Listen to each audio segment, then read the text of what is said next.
Before we get to the panel, let's watch this. I will release my tax returns against my lawyer's wishes when she releases her 33,000 emails that have been deleted.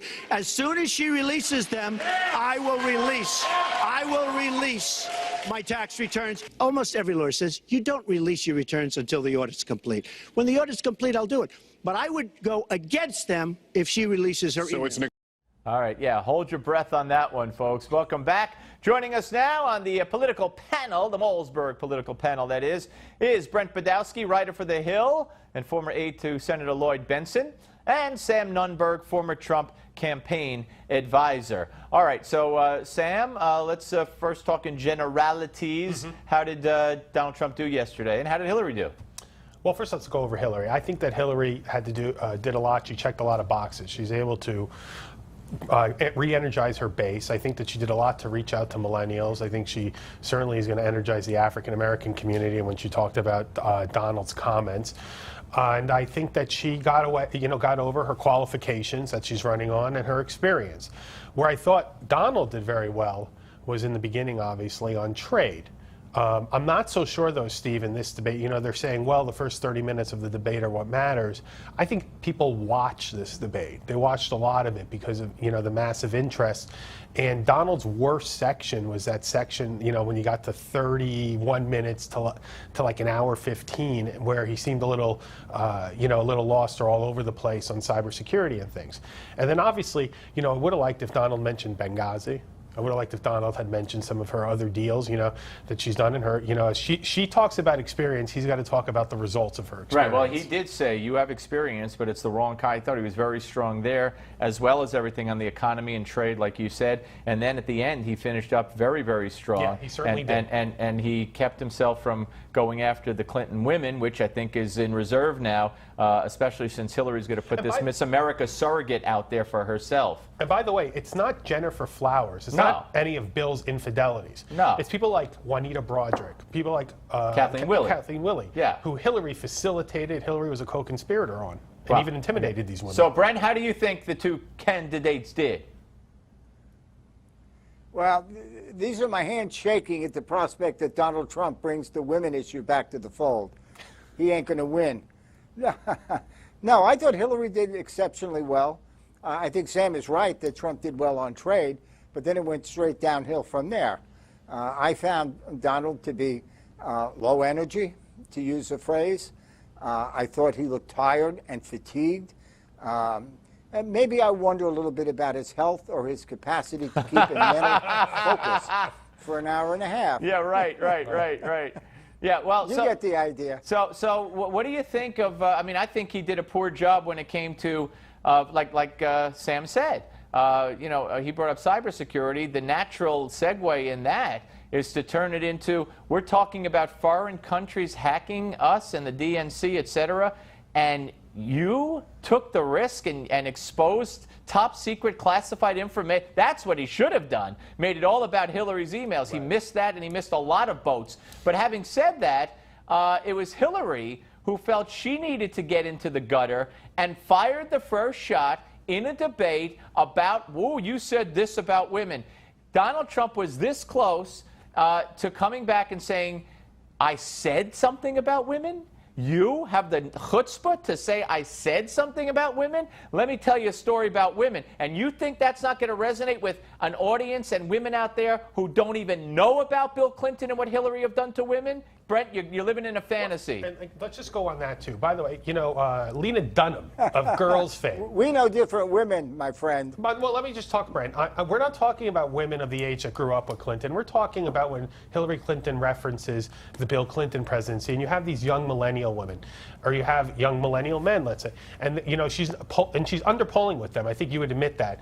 And if they start to hear that, yes. And if they start to hear that Hillary's talking about campus rape, and I remind you that that's when this happened in around 2015, when Donald, started saying, well, you've enabled rape. It's not going to be that great for her. You have to build, you want her to have under-enthusiasm. If she does not do well with the way, obviously she's not going to hit Obama's numbers, but if she doesn't get those kinds of numbers with millennials, it's going to be hard for her in some of these states that she has to win. Brent? Now, what you ought to be saying is, and I'm working on this as we speak, that if you vote for me, 130 million American women will get pay equity, while my opponent thinks those women and men are paid too much right now. She ought to be talking about pay equity. She ought to be bannering even more her college plans, which I think are very good, borrowed with support from Bernie, and go to millennials and talk about that. She needs to talk about what her presidency would do for change to help people. But I'm telling you, if you guys think you're going to run on Vladimir Putin's espionage trying to elect Trump and a bunch of old stories about Bill Clinton, please make my day. Brent, when Hillary said, my opponent doesn't believe, he has said that pregnancy is a inconvenience for work, and he doesn't believe women should be paid the same. What Trump should have said was, Hillary, when you had a Senate staff, you never paid women what you paid men. And Hillary, in the Clinton Foundation, you don't pay women what you pay men. And Hillary, you could say that I might have said it was an inconvenience to employers. You believe pregnancy is an inconvenience to women and are willing to let them kill their baby right up until the time of birth. But Donald Trump couldn't think fast enough on his feet to say any of that, which would have been devastating. Sam? Yeah, I mean, look, he certainly had a lot of missed opportunities, and I hope that, you know, he's willing to prepare. Look, what I heard is that they were underreporting, you know, they were putting it out purposely that he wasn't preparing that much. I mean, but he certainly won't sit through a 90-minute practice session. So his team's going to have to figure out, and I think Donald's going to have to, and Donald will do this, by the way. Publicly, he'll say, I won this, I did the best, it was the highest rated, I destroyed Hillary, all the polls say that. But trust me, he's pretty self-critical when he gets alone in a room, and I'm sure that he won't miss some of those opportunities again. And you know, here's the one other thing, though, too. Everybody always says in these debates, well, the first debate is the debate that really could change the race. I think, you know, because, once again, the massive interest in these debates, that Donald still has many opportunities to change the trajectory of the race. Yeah, Obama sleepwalked Right. through the first debate last time, Brent, and he was able to come back. So, and I don't think Donald Trump lost at all, as poorly, as much, if at all, compared to how Obama got trounced by Romney in debate number 1. And also, let's remember, though, too, Donald certainly... Let Brent go. Sorry, Brent. Now, number one, I think Obama did have a problem, and I'll go even further. Ronald Reagan in his first debate was horrible and atrocious. No, I definitely do not believe any campaign ended with this debate. I think all the debates are going to be important, and other issues in the campaign, other events. I will tell you, though, Donald got clobbered yesterday.